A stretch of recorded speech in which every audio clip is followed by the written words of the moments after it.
Okay, and we're live. So, hello to anyone who might be watching. This is Caleb Booker, and I have not done a video on this channel in a very long time. Um, so, I decided to make a live stream today, just sort of as a way of testing a few things out. If this works out really well, then maybe I'll do them on a regular basis. But anyway, the idea was just to sort of open this up to the general public and anybody who wants to ask a question about psychic readings. I'm happy to do it to answer your question right here live on this live stream today. We'll also let the recording get archived, so if you miss part of the reading or anything like that, you'll have a record of it for later on. So it's nice and automatic that way. Another thing is I haven't been on this channel for so long that, and I didn't tell anyone that I was coming online. So actually, I'd be really surprised if anyone actually even popped on in the first place. So I think what I'm going to do is just use this as an opportunity to sort of talk a little bit about how I do reading, because that's sort of evolved over time. So one of the things I'm working on right now is a course about practical intuition, about how to develop your intuition and how to get better at it. And part of that is about realizing that the tool you use is just a tool. So this is just a bunch of paper with pictures on it. If I were to use runes, that's just bits of wood, um, and you don't even need to even use anything at all if you don't want. So the idea is that it's about you and your attunement to whatever tool you use and however much satisfaction and um, personal connection you can develop with that tool. So it's um, important to think of it that way because then it breaks down all kinds of concerns about how well read you are, for instance. A lot of people, especially when it comes to things like tarot, will really get bogged down in, do I know enough? Have I read enough? Have I studied enough? And it's really not about that. It's about how personally connected you are to what you're doing. So, for instance, this deck that was given to me, but I personally requested to is the Deck of the Bastard by Seven, and it combines all kinds of different kinds of images. And let's just see if I can do this. Okay, so to me it's upside down. Got to get used to this camera setup. So these are like the classic images from the Rider-Waite deck. These look familiar, but you'll notice that they're kind of dressed up a little bit. I like the color tone, the sort of soft shading to them. And I like the sort of detail work she did around the edges. So this is the sort of thing that I like, but I also like that she went off script a little bit too. She found some original images that aren't from the original deck. I'm trying to think of like anything that jumps out. I'm wondering if this is actually. I've been using this deck for so long, I can't even remember what the original Rider-Waite deck looks like anymore. I know most of these are actually pretty original, but I know she mixed in a few other things that aren't. So, but the point is that I use this deck because I like it, and that's the only real reason. It's not that it's better than or worse than any other deck.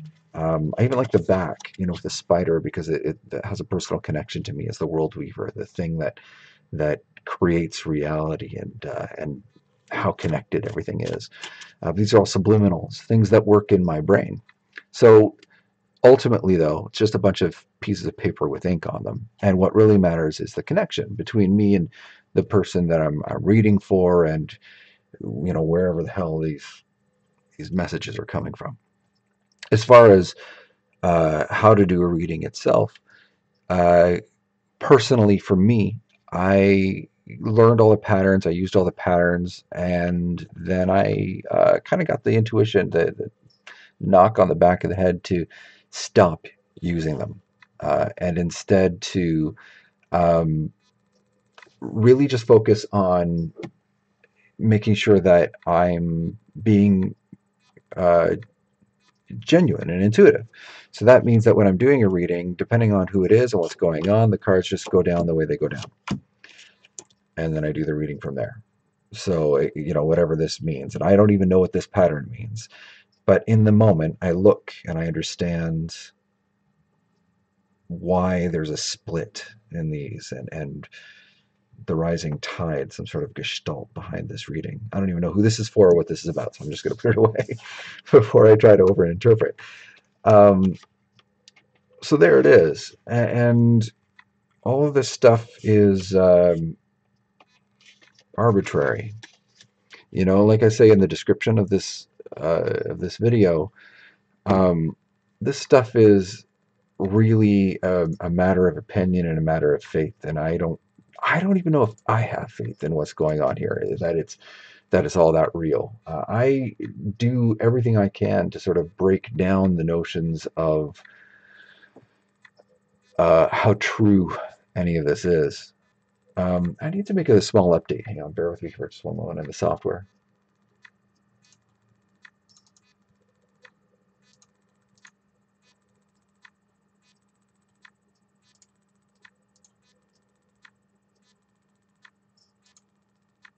Okay, is that working? There we go. That's beautiful. Yeah, sorry, I had the old image up. So hooray for Photoshop. Anyway, so it is very much, though, about developing a methodology to get in touch with your own intuition, whatever intuition is. And I'm not going to make any kind of value calls or judgment or religious statements right now about what intuition is and where it comes from, because there's a lot you can say about that.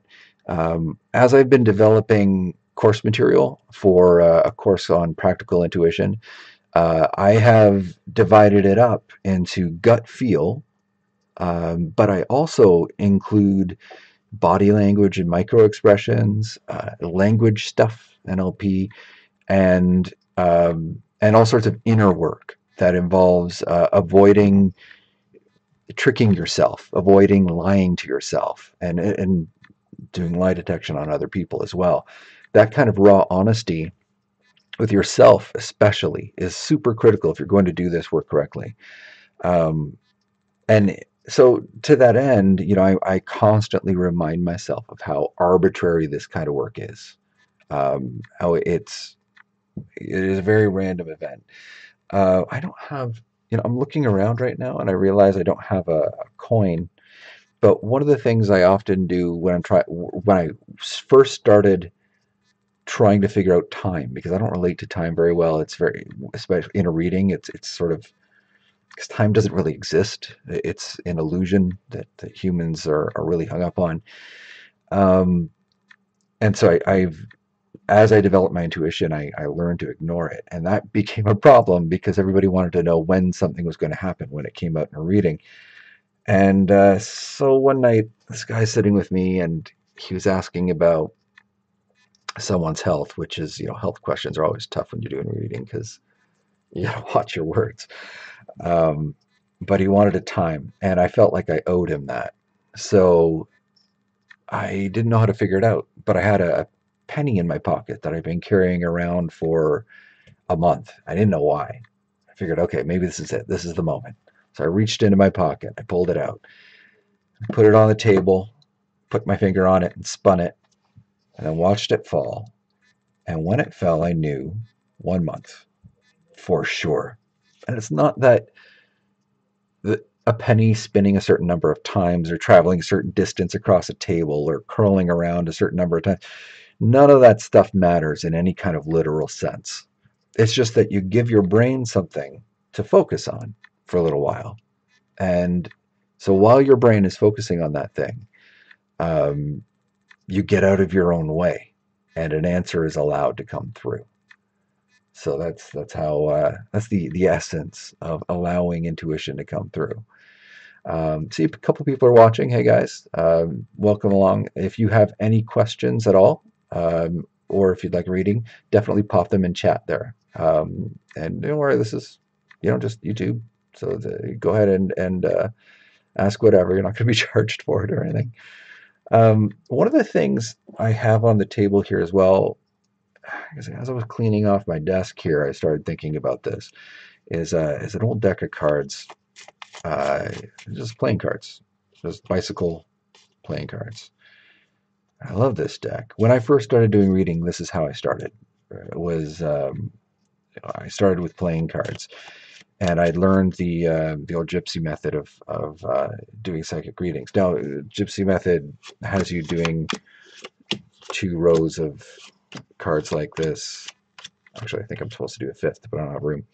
Um, and you read them along, but it's but again, as I was doing that, and I learned that method, I realized my intuition screamed at me to not do it that way.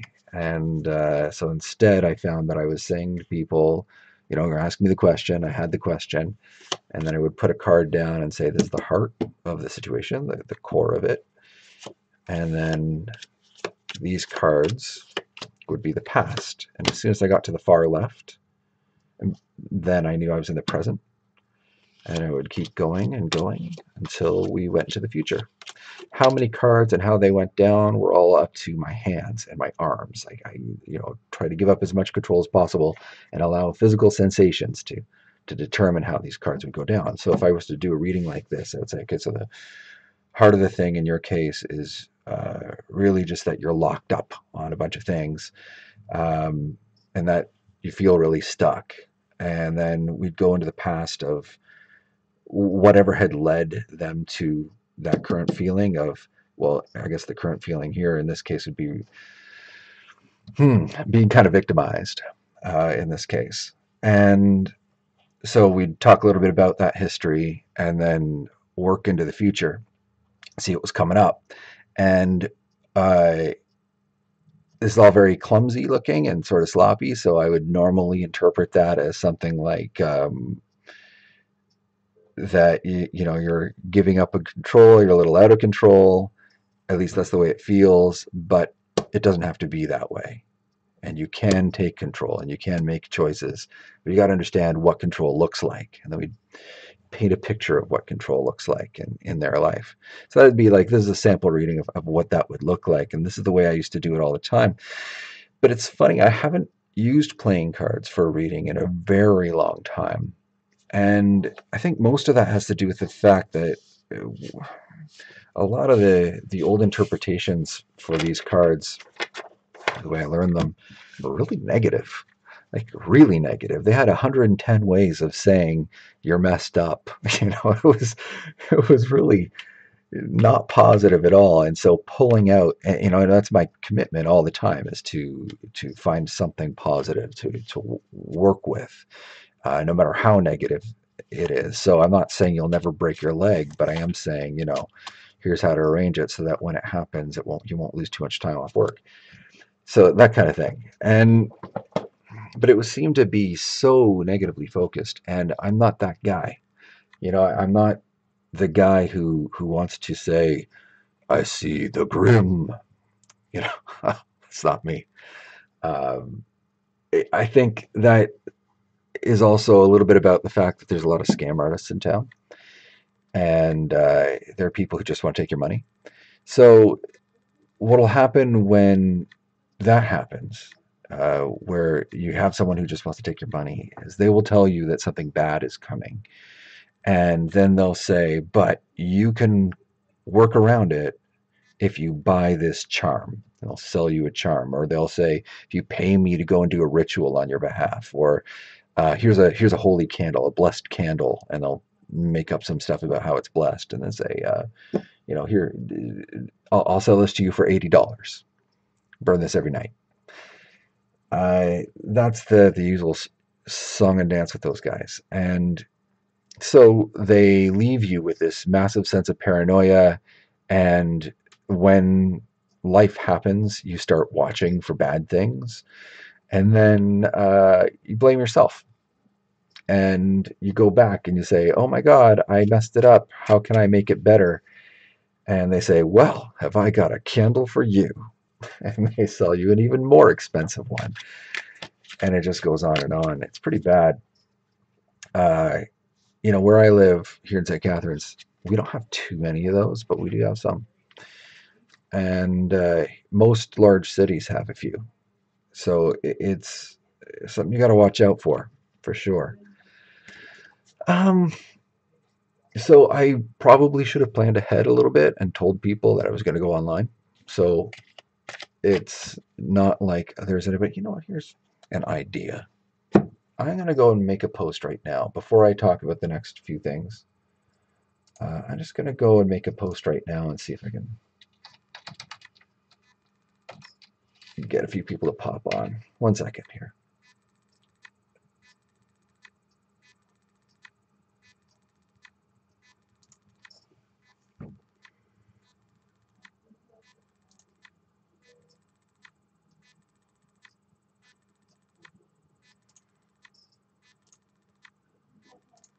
By the way, anybody in the forums who sees this, if you're annoyed, I'm sorry. I'm just going to try it out.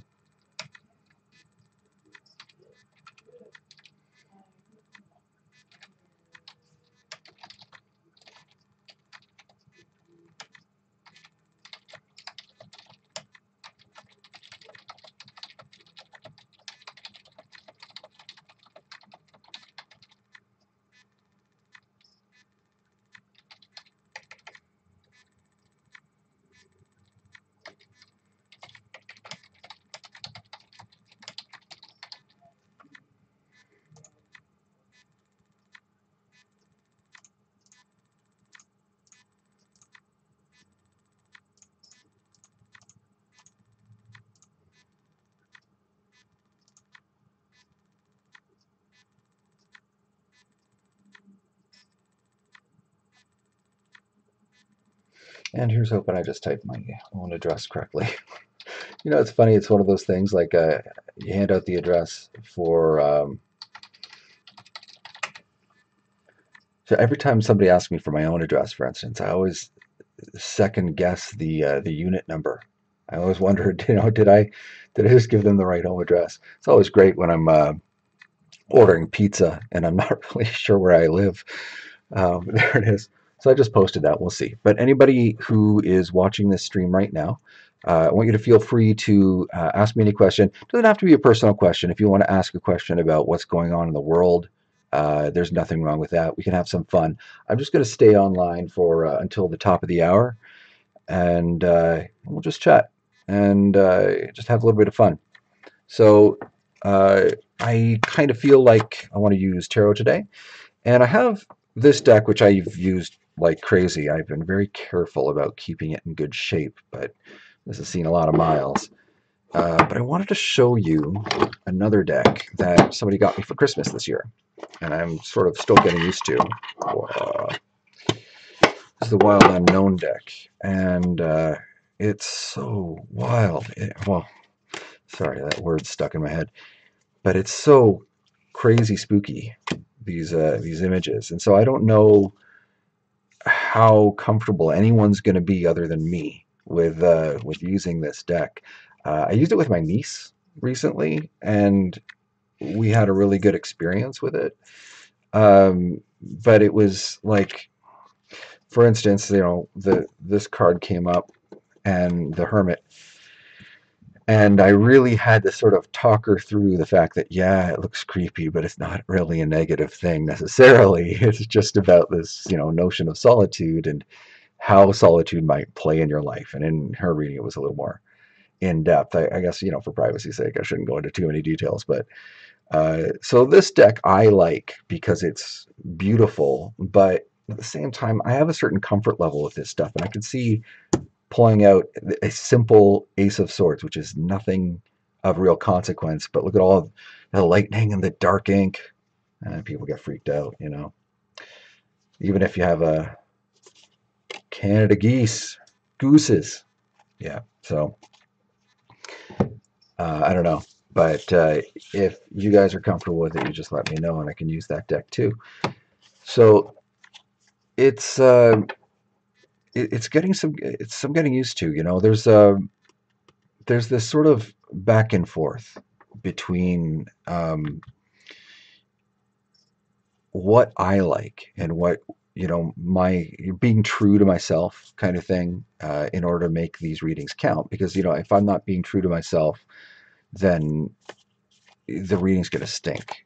So I have to be real. I have to be true to myself. But at the same time, I have to be sensitive to the person's sensibilities that I'm working with. And that gets tricky when it comes to religious issues. My own religious views change actually with time. They have quite a bit. And even the fact that my religious views have changed is a point of contention for a lot of people. Um, because a lot of people feel that religion is fact, that they've got the universe sorted out, it's nailed down. And that, that to change your mind about something on a religious level is blasphemy. And I get that.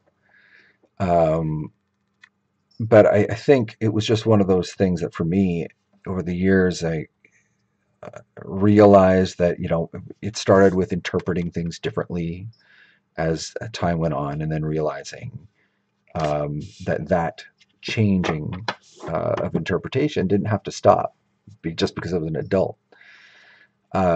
So, time goes on and your views change, but then I'll sit with someone who knows the way the universe works. And I have to be super sensitive to that, because I'll say something offhanded and not realize that they have a philosophy about that. And in their philosophy, there's all sorts of problems. So, by the same token, I love this deck, but I can see this freaking people out, you know? So, that's why I tend to use the other one, because it's just a little, what's the word? It's softer, you know? It's it's calmer. These muted colors here. Actually, this is not from the original, because I think the Lovers was pretty different in the original there. But yeah, this sort of muted tone of everything. Because I know with this one, the original Dayglow color palette of the Rider-Waite deck was sort of startling to a lot of people and sort of almost off-putting. In fact, to be honest, it was one of the big reasons I started looking around for other decks. It was just sort of, I don't want to say tacky, but it was just a little nuts. So anyway, I started working with this because it helped me sort of stop looking at the images and start listening to my intuition. So I'll see the card and say, oh, that card, okay. And then tune into that piece of me and see what it has to say. Or maybe I'm not. Maybe I'm not tuning into that piece of me. Maybe I'm focused on communicating messages from my spirit guides. Or maybe I'm channeling Jesus Christ. I don't know. I don't know. And I'm really firm on that notion of not knowing. I really want to fight hard at rejecting certainty. I think certainty is the enemy of knowledge. I did want to show you one last deck that I use. This one is kind of in semi-frequent circulation. I haven't used it in a long time because I haven't had to. But when I'm working with someone who's really, really nervous, this oversized, gigantic deck I'll pull out. So this is a Lenormand deck. Lenormand decks are the Petite Lenormand, ironically. They're, I don't remember how many cards this is. Honestly, I'm just blanking on how many cards it is. It's in the 30s. But the I had to pull out a coffin when I'm talking about comforting imagery. But the notion being that it's much softer in its imagery. You can see this being a kind of a ladies' parlor game kind of thing. And so I'll use these if I'm dealing with someone who's super, super nervous, because I got to get them to, chill out. It's okay. Hey, Rock Perry, how you doing? Let me know if you have any questions. I'm happy to answer.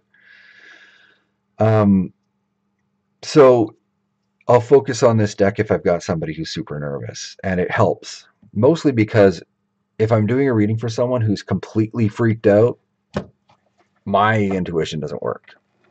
I just sit there saying, I don't know, I don't have anything. Let's talk about the weather for a while. We have to take have to take a break, and I have to loosen them up. Rock Perry is asking if I can sense the conduit I have established. So that is a really good question. All right, so when I first started doing this work, it was tangible, palpable. It was like a almost physical thing, this connection. And I even had a sense of the intelligence behind the channeled message. And it was super, super sharp. But as time went on and I wanted to get better at doing this, I kept asking, how can I be more effective? The pushback I kept getting was, well, what are your priorities? And so for me, my priority was to give people what they needed to move forward in the most positive way possible. That's because for me, I'm still a very beer and hockey and black coffee kind of guy. I try to be as grounded as possible. So to do psychic work for me is hard. It's like not hard, emotionally embarrassing a little bit because it's like not. It's psychic work, It's a little weird. So my condition for doing this, when I was pulled in by the powers that be, was that I'm happy to do this, but only if it makes a tangible difference in people's lives, if it moves them forward. So the answer I got to that is like, okay, great, good deal. But if that's the case, then we can move you forward and develop your intuition. But you need to start getting really, really comfortable with not knowing. And so over time, what's happened is as I've gotten better at this and I've improved at pulling out information, the ability to appreciate the conduit itself and the people behind the messages has eroded to the point where I barely have a sense of where any of this is coming from. And I often will actually say to myself, gee, maybe I'm making all this up. And that's why I'm very forthcoming about that. I don't want to trick anyone. This is what it is, and let's just work with it on its own level, whatever the heck it is.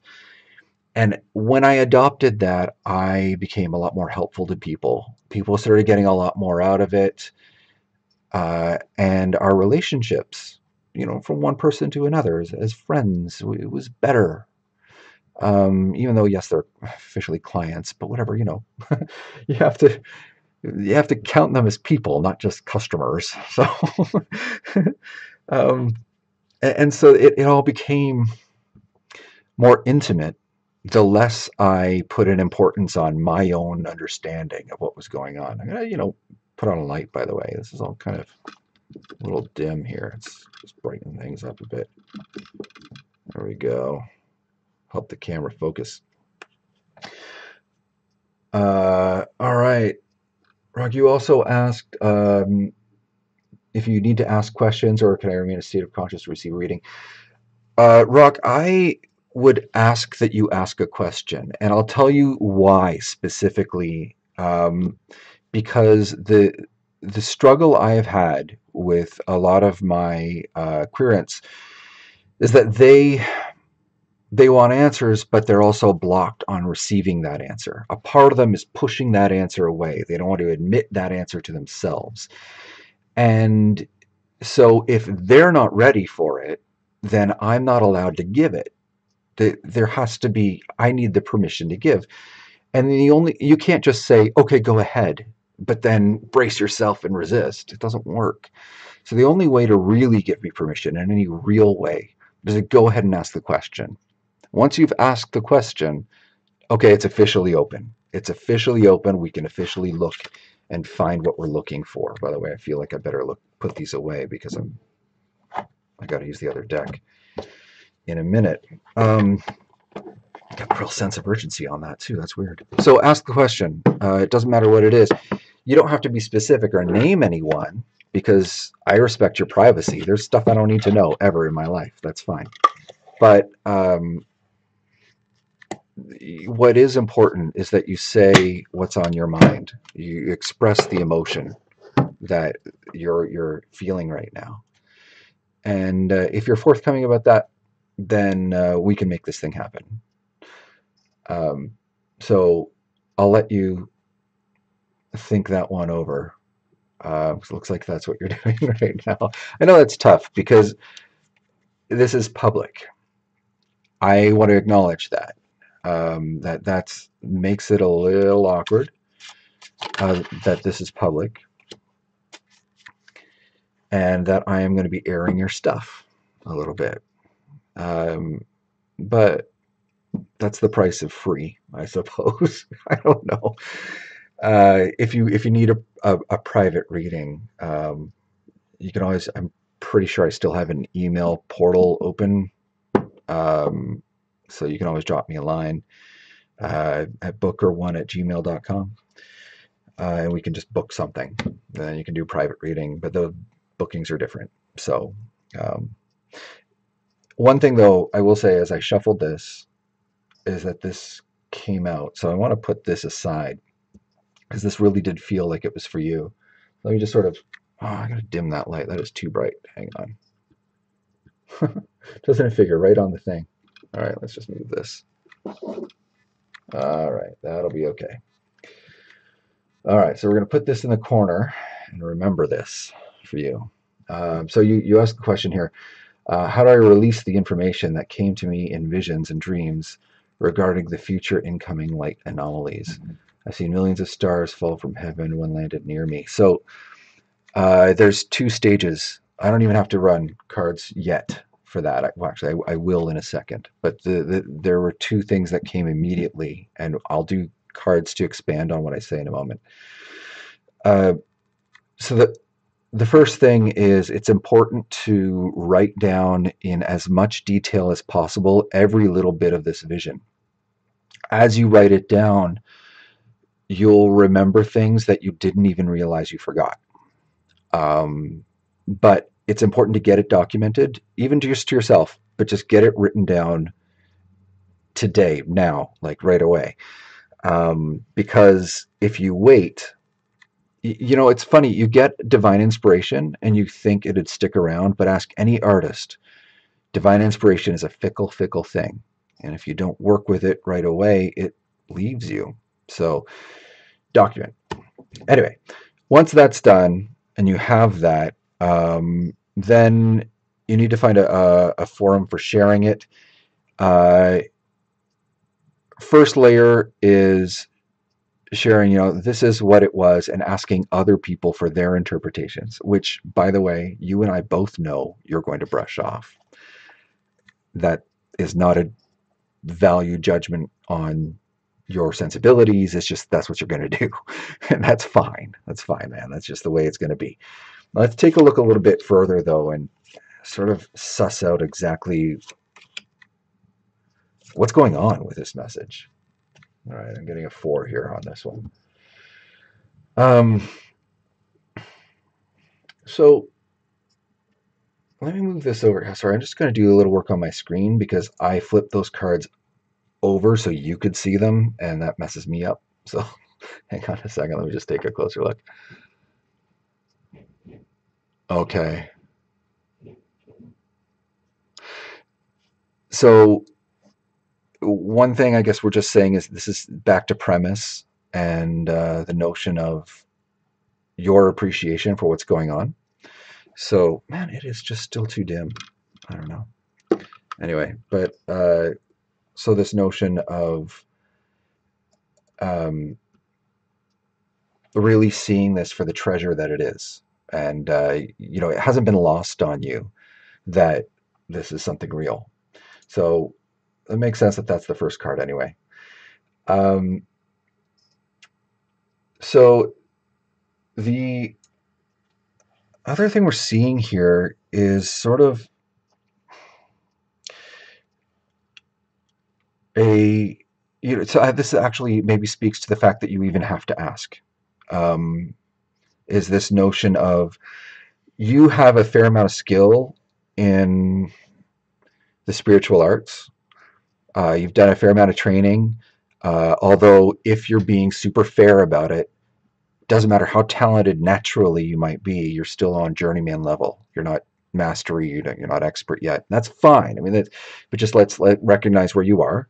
Um, you're at a level that is absolutely awesome, and you can do great work at. But this is one of those moments where, uh, because you don't have another 20 years of experience on top of wherever you are, that's the only reason you're stuck right now.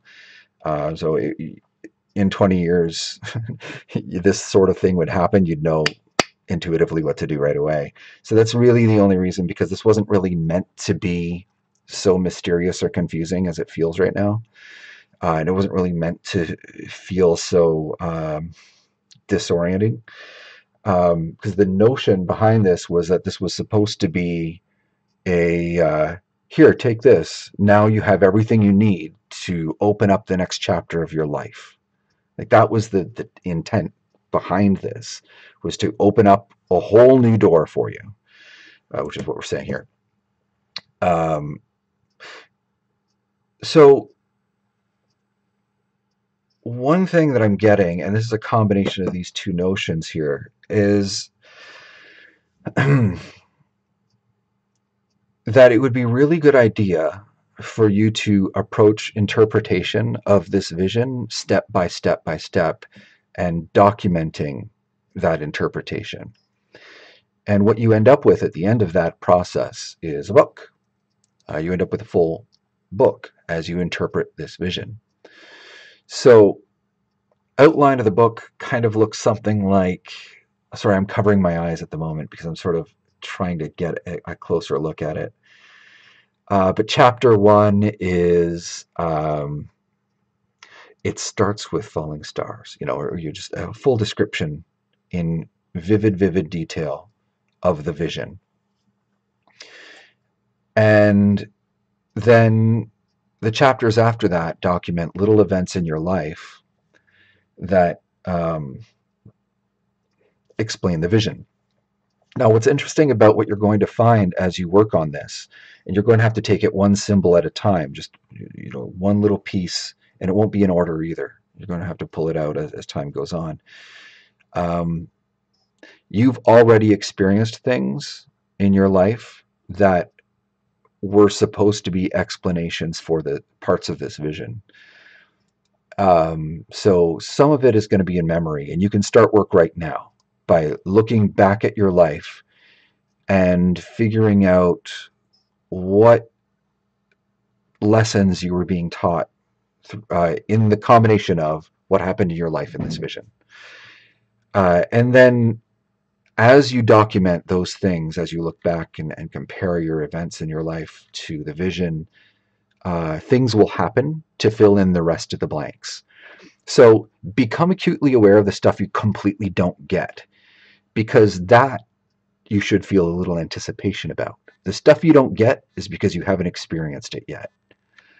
And believe me, when it happens, it'll be like, of course, that's what that means. It'll be super obvious. But the point, Rock, is that all of this is to create, yes, a set of lessons, of life lessons, that all fall under a single theme and a single heading, a single title for a book. But really also to give you something as a learning tool, to learn how to interpret visions better. As time goes on, you'll have to wait less and less and less to get the truth of the visions that come. But this one is supposed to be work. This one is supposed to be going through it methodically. And most visions you get in the future won't be a book. A book is just for the public, and that's one of those things that, like, it's when we run into these things and they're really, really tough and they're a lot of work, we always kind of go, oh crap, I want it to be easy. Come on. Why can't you make it easy? The truth is, it is easy. It's just us. We're a little dim. But don't worry. You only have to figure it out once. and, and then you'll be okay from there. Um, so I hope that shed some light on it. To be honest, a lot of what I just said, I don't understand.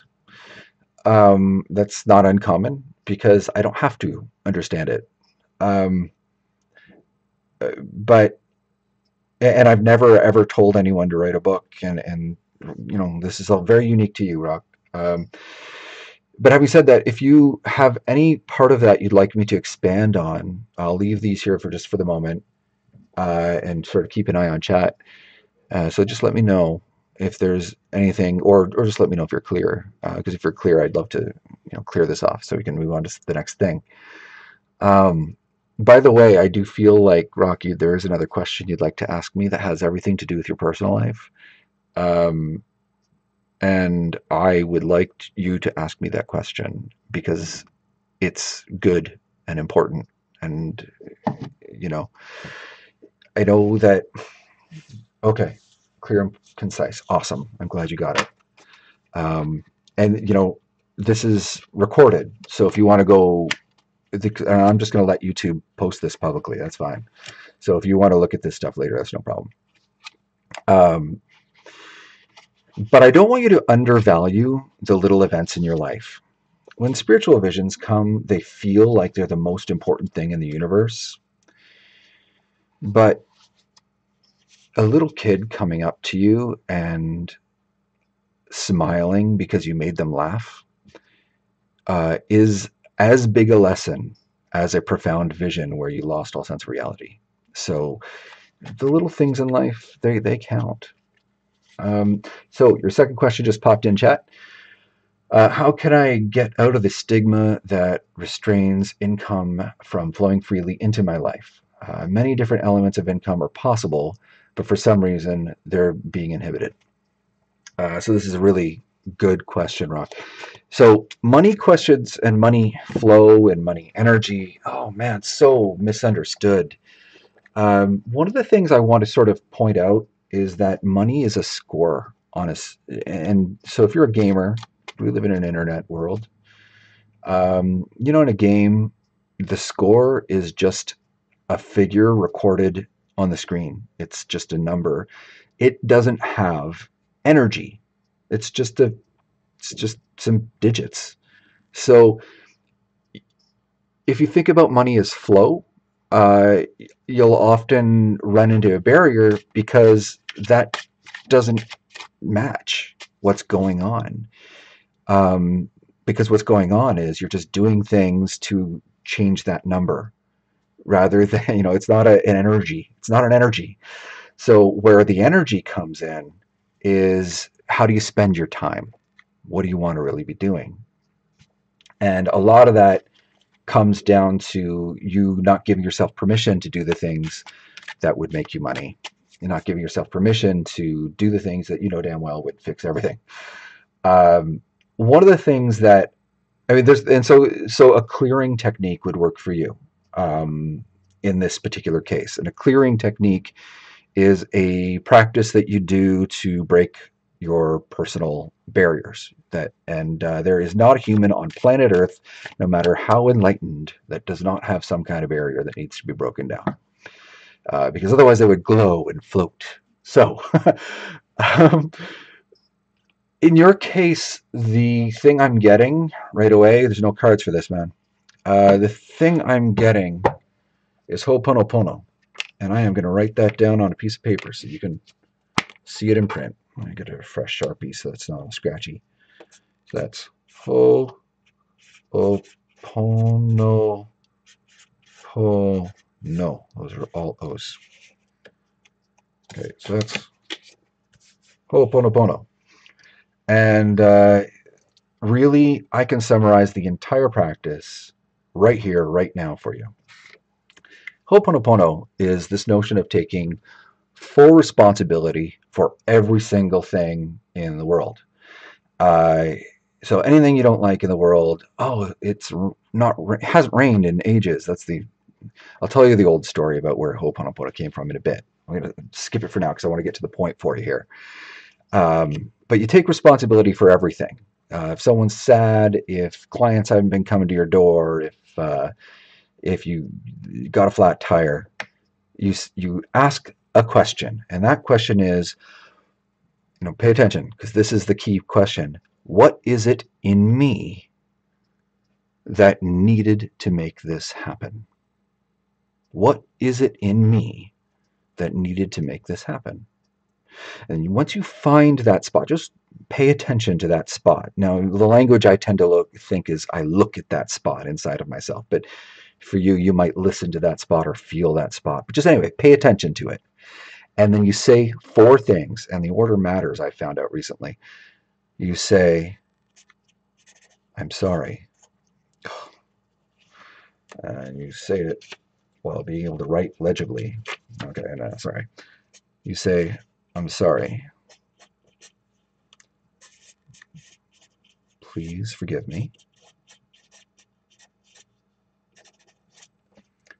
I love you.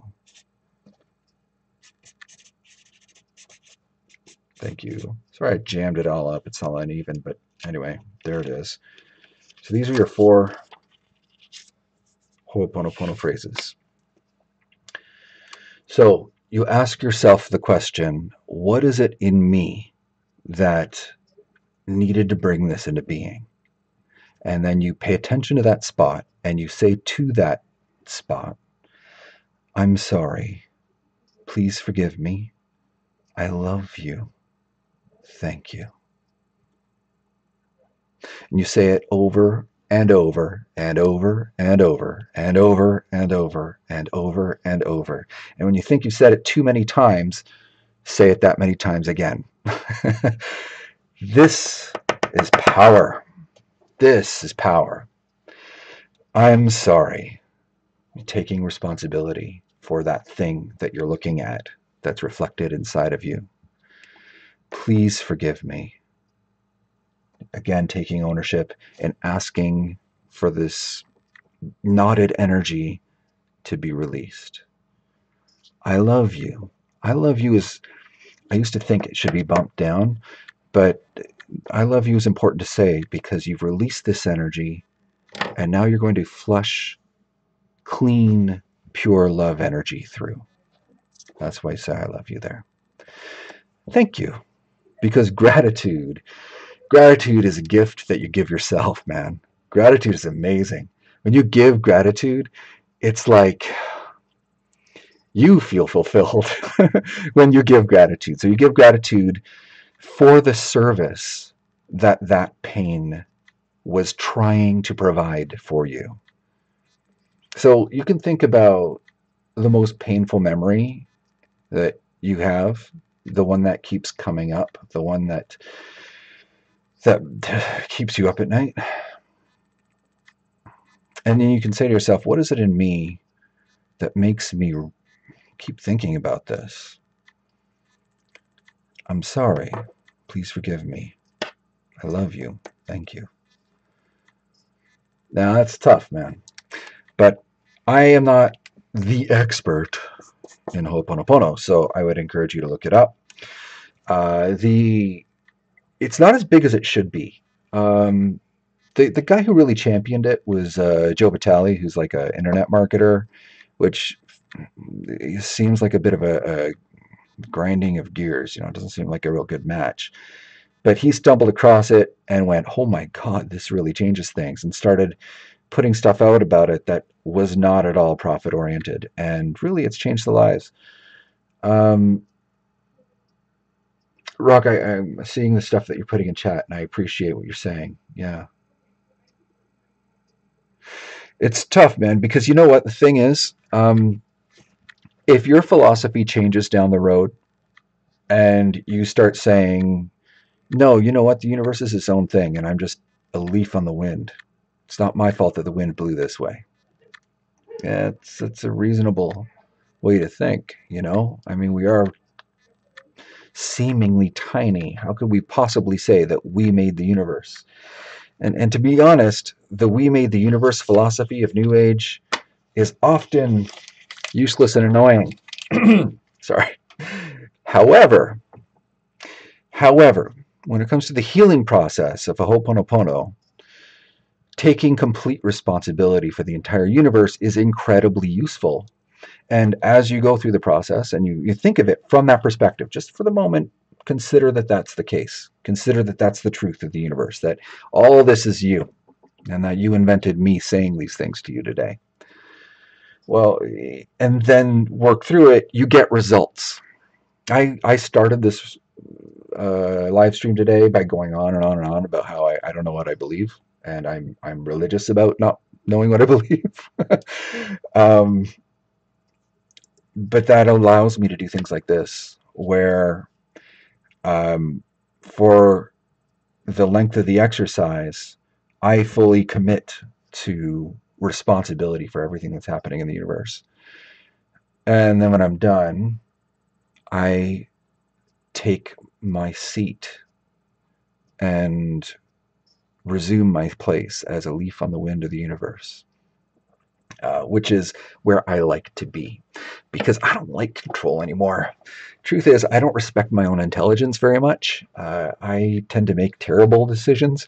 So if I sit back and I allow the universe to take me where it's going, I have a lot better adventures. I have a better time. It's more fun for me. So that's why I make that decision, not because I think it's the smart way or the enlightened way or the practical way, but because I enjoy it more. That is just the way I do it. So, yeah. Okay, sorry, Doc. I see you had a third question, and you know what? We're gonna make this all about you today because I committed myself to stopping after an hour.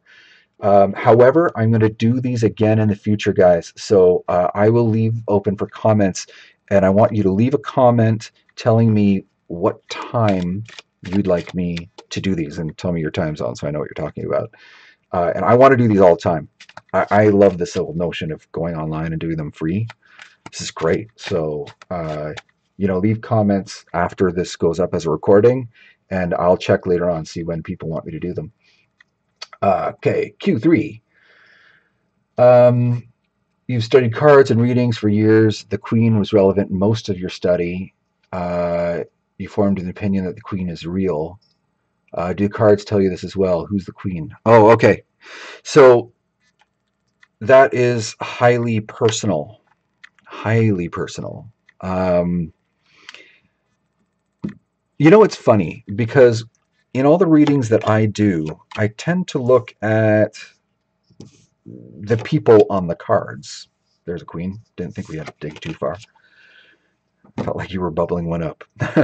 So I tend to look at the people in the cards as purely. Here, I'm going to hold this up a little closer because I'm realizing it's having a hard time focusing. But I tend to think of them as symbolic of an energy, and then I interpret that energy appropriately. However, having said that, there have been a few times where a card hits the table, and then I pull some other cards out, and I go, oh, you're going to meet a woman soon, and she has this to say, and you got to watch out for this about her. So it'll just end up being like that in the reading. What's the difference? How do you know? Well, what you could do, Rock, and I'm only going to suggest this as an option for you depending on your comfort level, and I want you to make the decision on what the rules are going to be for your readings, because you're allowed to say, this is how I'm going to structure it. So you can say, every time I sit down with someone, I'm going to put a card over here, and that's the person right there. Okay, I put it on the right place. So you could say that, and then you can build cards around that. Or you can say all cards are symbolic except for the very first court card. That's the person. You can do that. What's interesting about your uh, take on it, the instinct I got immediately, Rock, was that you have a fixation on someone and you're letting that fixation echo out throughout your um, interpretations of the cards. Um, it's sort of like the number 23. I don't know if you ever, it's that notion of like, you get this idea in your head that the number 23 means something, so you'll start seeing the number 23 everywhere. It's that same kind of thing where you have a fixation on someone, and so you're seeing them echoed out in the world, and you're seeing them in the card. Oh, I'm sorry. I see that you've written a few things, right? Many seers said the same. Okay, I've not met her 10 years now. Numerology plays a big role in your life. Okay, right on. Yeah, you know what? I've been feeling this draw towards numerology lately. And it's funny because for me, I felt like as I've learned different tools, I've had to wait for permission to get to use them. I started off by talking about how I started off using playing cards. I wanted to use tarot right at the beginning, but my intuition said, no, you're not allowed. It's bad for you. So I was obedient. I used playing cards. I got permission at one point. I was just driving. I was on my way to work, and I got the little tap on the back of the head that said, hey, man, go ahead, grab a tarot deck. And I'm like, yes! And I went out and I grabbed one. No, I had one already. I'm sorry. But I was like, yeah, I get to use this now. So excited. So by the same token, numerology has been one of those things where I have not had permission to use it. Astrology as well. But this last week, it's funny that you should bring it up, because this last week I have been told several times intuitively, hey man, numerology, it's time, it matters, it's a thing. And I guess maybe, to summarize that, because we're coming up on our time, numerology, like every system, has set rules, and these things mean things, and there's a temptation to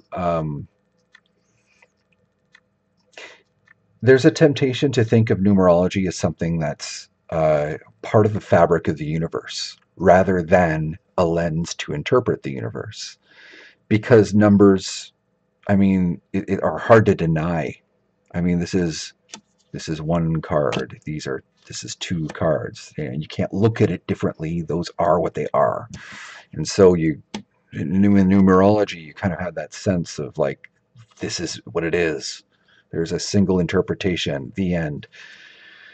And I would challenge you to question that as much as you can, because sometimes the numbers will say one thing, but your gut says something else.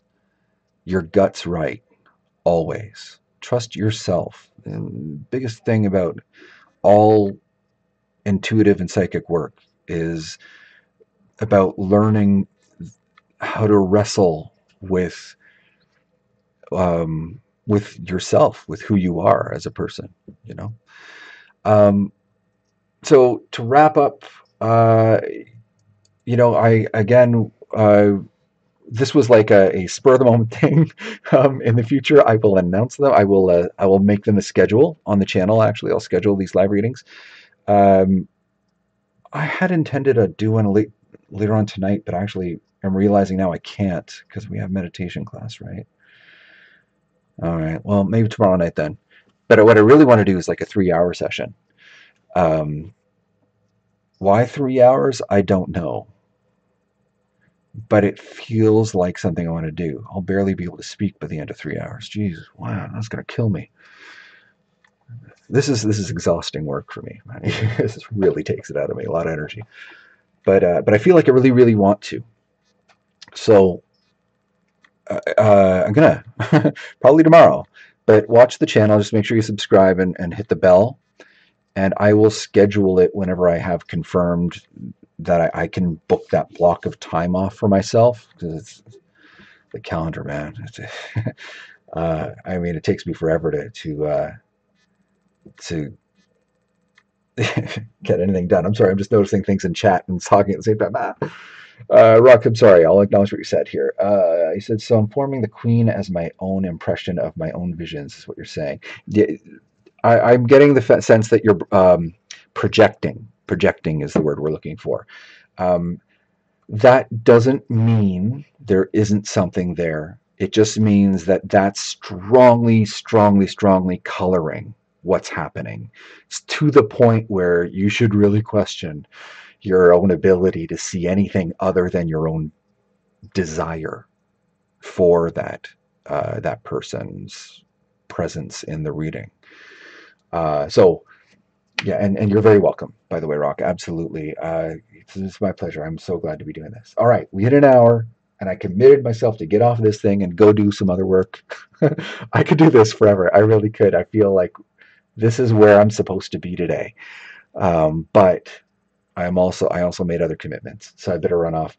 Um, so love you all. Thank you for watching. And yeah, subscribe to the channel and leave a comment letting me know what time zone and time of day you'd like me to do these things. Because I can probably fit them in almost any time as long as I plan ahead. So, all right. Take care, guys. Be kind to each other. Bye bye.